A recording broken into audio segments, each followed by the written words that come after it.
Getting control of your vibration means having awareness of your emotions. One of the things that sometimes happens, and this is worth talking about, is that sometimes things that don't feel good feel so normal you keep doing them anyway. Doesn't feel good, but it feels familiar. So you keep doing it because it's familiar, not because it feels good. So somewhere along in this scenario, we want to convince you that it's good for you to feel good, and that feeling good is good. It's strange that we would have to have a seminar that if it feels good, it's good, or that feeling good is good, because there have been a lot of people who have needed to control you for their benefit by getting you to do things that don't feel good to you. That's not the guidance you want to follow. I think the miscommunication for me is like when the gentleman was talking about how it was his desire that his father be proud of him, and how it does feel good, when someone is proud of you, is to maintain that level of, I just want that relationship with my inner being, and I'm proud of me when my inner being's proud of me. Why does it feel so bad when, why do we feel the need to care so much? How can Why is it not uncomfortable care? when someone presses a pillow to your face and doesn't let you get any air? It's the same question.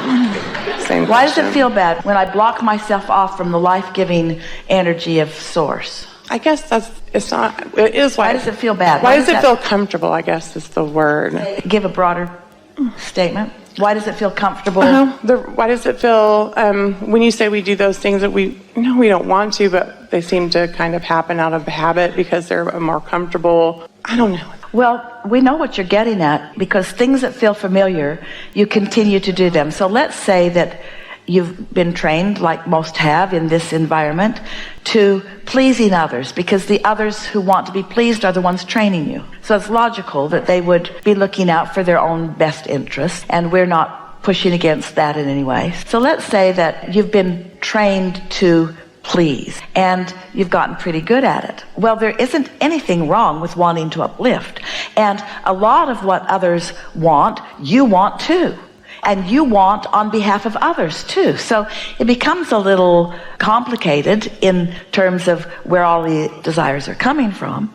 So now put your inner being in the picture, who knows who you really are, what you came intending to do, what life has caused you to ask for, and most important, what the path of least resistance is right now to lead you toward what you want. And your inner being is offering vibrationally a very clear perspective, you might say opinion. Now, if you get crossways of that opinion of your inner being, and you stay crossways of it or in defiance of it very long, you won't feel good. It's like bucking the current of your own well-being. Doesn't feel good and isn't good for you. And let's make that statement even more specific. Bucking the current of your own evolution, of your own expansion, of your own choices, of your own decision-making processes, of your own learning, of your own growing, of your own becoming isn't good either. So your inner being would inspire you to take chances that your mother would never allow you to take. Because your inner being knows that expansion and understanding is a really big part of who you are and what you want, while your mother is really protective in nature about you, you see. So then, as you mind your mother, rather than minding your inner being, if you get too carried away in that, you can begin to develop patterns that just don't allow the fullness of who you are to flow. Now, an important distinction: your inner being will never get mad at you, and never pull away from you, or never punish you, or never try to get you to move in one direction by making another direction worse. Your inner being doesn't play those games, but humans often do. And so once you begin to accept that your inner being really is on your side, and that does not make your inner being against anyone else, that's a really big distinction. Your inner being is on your side, but your inner being is not against the others that you've decided to make your adversaries. Your inner being is always on your side, which means on the side of your thriving, on the side of your understanding. So sometimes, because you really want to understand something, your inner being might inspire you into a behavior or a conversation that will help you define with more clarity who you really are and what you really want. And that doesn't mean you've left the path. You were born into this time and space knowing that there's a step one to the equation of creation. Step one, ask. And you can't ask if you don't have some way of standing in some place where you can focus. If you don't know what you don't want, you can't begin to identify what you do want. So you came not just willingly, but eagerly into an environment where you knew that there would be choices that you would not want to make. But how are you going to know what choices that you do want to make?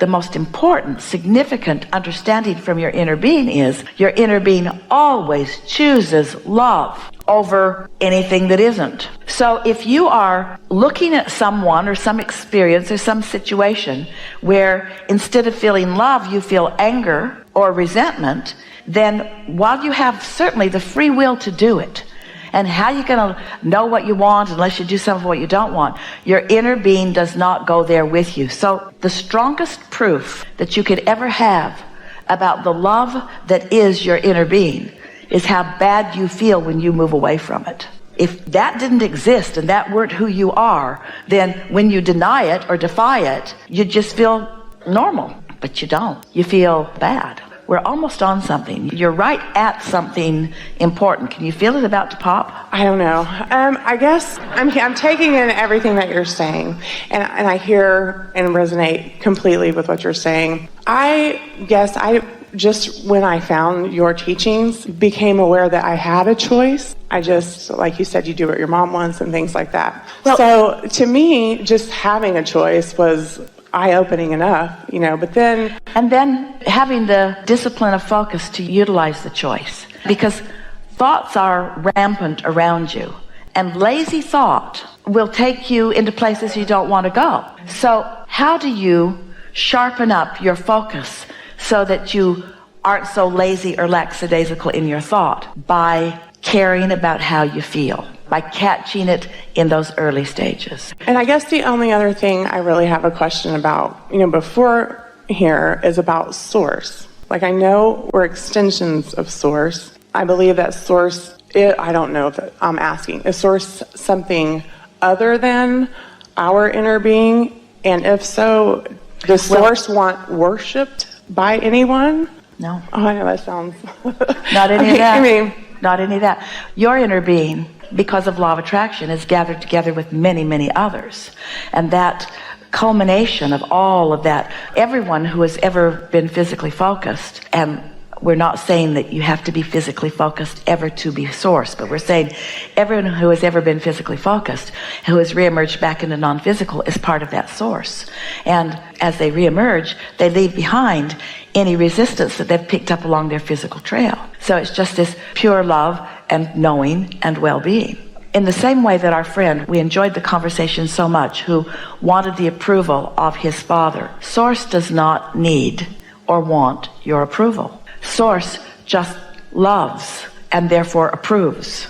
The thing that is most uncomfortable for most people when they are uncomfortable, this is the reason. They are looking at themselves or at someone else and having a knee-jerk reaction to what they're seeing and not knowing that they have control over what they see, because they think that it's a done deal and that now they are just seeing it, and what it is what is, and they have no control over what they're seeing, and therefore they have no control over what is, and therefore they feel vulnerable, and therefore they feel defensive, and therefore they don't allow the love that is really them to flow. Did that sort of add up for you? When someone is having a hard time in their life experience, and they want to love themselves more but are having a hard time doing it, we like to say to them, it's harder for you to love you than it is for you to love almost anybody else, because you've practiced not loving you more than everybody else. And the reason that you've practiced not loving you is because you've been expecting others to love you who weren't assigned to love you. You're running around the world trying to get somebody to love you, and when they don't, then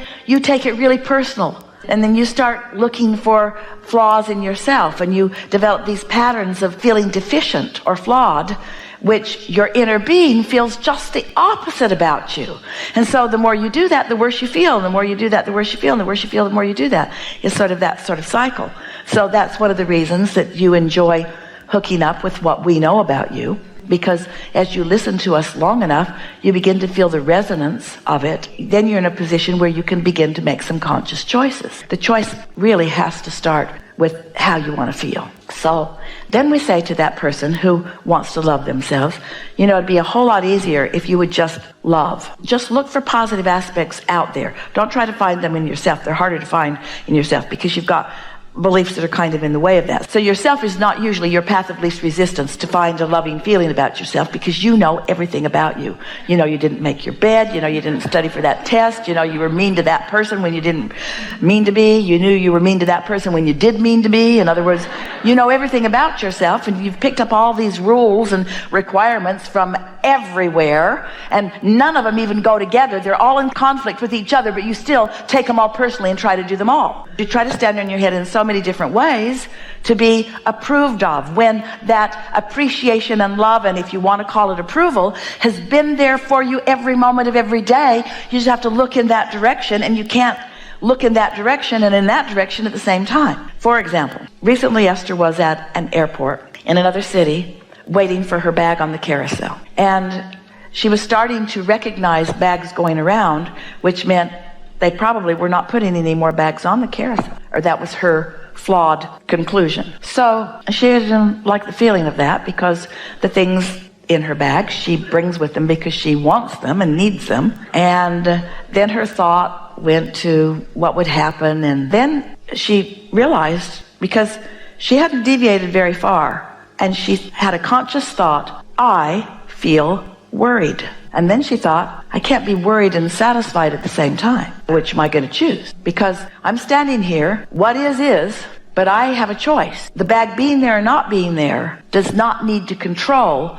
whether I'm satisfied or worried. It starts right there. Well, as it turned out, she was playful with herself. She felt worried, but she didn't want to feel worried, but her bag still wasn't there. So because she chose to feel satisfaction, she is still in the receiving mode, and she remembered a childhood game. It's silly, maybe you played it. She remembers everyone's in a circle, little kids at a birthday party, and the game is, and the doggy won't bite you, and it won't bite you, and you have a handkerchief, and the doggy won't bite you, and he won't bite you, and he won't bite you, but he will bite you. And then you drop the hanky, and then you run, and that person has to get the hanky and catch you before you get around the circle. Really a fun game if you're 4 or 5. So Esther is playing that at the carousel. The doggy won't bite you, and the doggy won't bite you, and the doggy won't bite you, and the doggy won't bite you. And then her bag was right there. She said, but it will bite you, and she grabbed her bag off.